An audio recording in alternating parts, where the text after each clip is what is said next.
Welcome to SheCooking. இன்னைக்கு பார்க்க போகிற ரெசிபி பேர் பொட்டேட்டோ வெஜ்ஜஸ். அதுக்கு தேவையான பொருட்களை எக்ஸ்பிளைன் பண்ணிடுறேன். ஒரு 6 பொட்டேட்டோ வெஜ்ஜஸ் மாதிரி கட் பண்ணி வச்சுருக்கேன். இந்த எப்படி கட் பண்ணுறதுன்னு காட்டேன் உங்களுக்கு. அதுக்கப்புறம் 1 கப்பு ஆல் பர்பஸ் ஃப்ளோர் அல்ல மைதா எடுத்துருக்கேன்.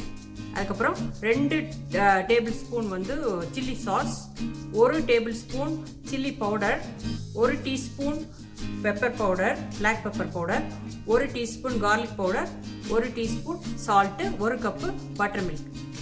இப்போ வந்து இந்த உருளைக்கிழங்கை வந்து 3 தடவை நல்லா கழுவிட்டு, இது வந்து தோலோடு தான் இந்த வெஜ்ஜஸ் பண்ணணும்.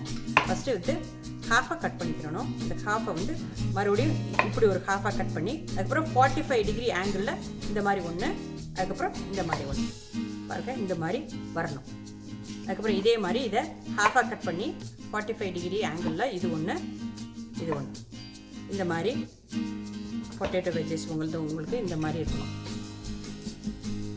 இப்போ வந்து இது வந்து எப்படி பண்ணுறது நான் உங்களுக்கு எக்ஸ்பிளைன் பண்ணுறேன். இது 3 ஸ்டெப் ப்ராசஸ்ஸு. ஃபஸ்ட்டு வந்து ஒன்று வந்து இந்த ட்ரை மாவோட இந்த ட்ரை இன்க்ரீடியன்ஸ் எல்லாத்தையும் ஃபஸ்ட்டு கலக்கிடணும்.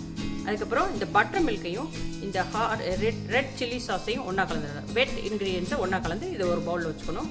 அதுக்கப்புறம் இந்த வெஜ்ஜஸை எடுத்து இந்த ட்ரையில் வெட்டில் நினச்சிட்டு எண்ணெயில் போட்டு பொரிச்சிடணும். இப்போ ட்ரை இன்க்ரீடியன்ஸ்லாம் எப்படி மிக்ஸ் பண்ணுறதுன்னு காட்ட போகிறேன். ஃபஸ்ட்டு இந்த salt, 1 table spoon salt, 1 table spoon garlic powder, இந்த பிளாக் பெப்பர் பவுடர் 1 டீஸ்பூன், அப்புறம் 2 டீஸ்பூன் வந்து இந்த சில்லி பவுடர் எல்லாம் போட்டு ஒரு சின்ன விஸ்க் எடுத்து ஒரு நல்லா கலக்கிக்கணும். வெட் இன்க்ரீடியன்ஸ் எப்படி ஆட் பண்ணுறதுன்றே ஃபஸ்ட்டு பட்டர் மில்கை ஒரு பவுலில் ஊற்றிக்கணும். அதுக்கப்புறம் இந்த ரெட் சில்லி சாஸை போட்டுட்டு இந்த மாதிரி ஒரு விஸ்கை வச்சு நல்லா கலக்கணும். இப்போ வந்து ஃபஸ்ட் ஸ்டெப்பை வந்து எப்படி பண்ண போனோம்னா, ஃபஸ்ட்டு ஒரு வெஜ்ஜஸ் எடுத்துக்கணும்.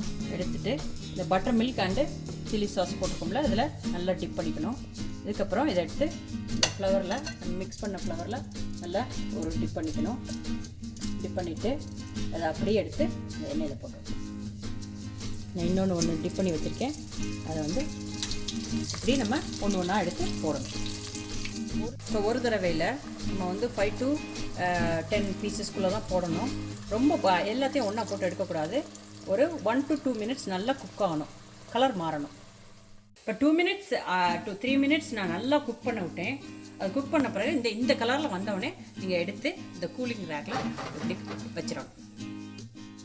இப்போ பொட்டேட்டோ வெஜ்ஜஸ் முடிஞ்சிருச்சு. நான் உங்களுக்கு டிஸ்பிளே பண்ணி காட்டியிருக்கேன். இது எப்படி சாப்பிட்றதுனா, கெச்சப் வச்சு சாப்பிடணும். இந்த மாதிரி ஒரு வெஜ்ஜஸ் எடுத்துக்கணும். எடுத்து இந்த பொட்டேட்டோவில் இந்த கெச்சப்பில் டிப் பண்ணி இந்த மாதிரி சாப்பிடணும்.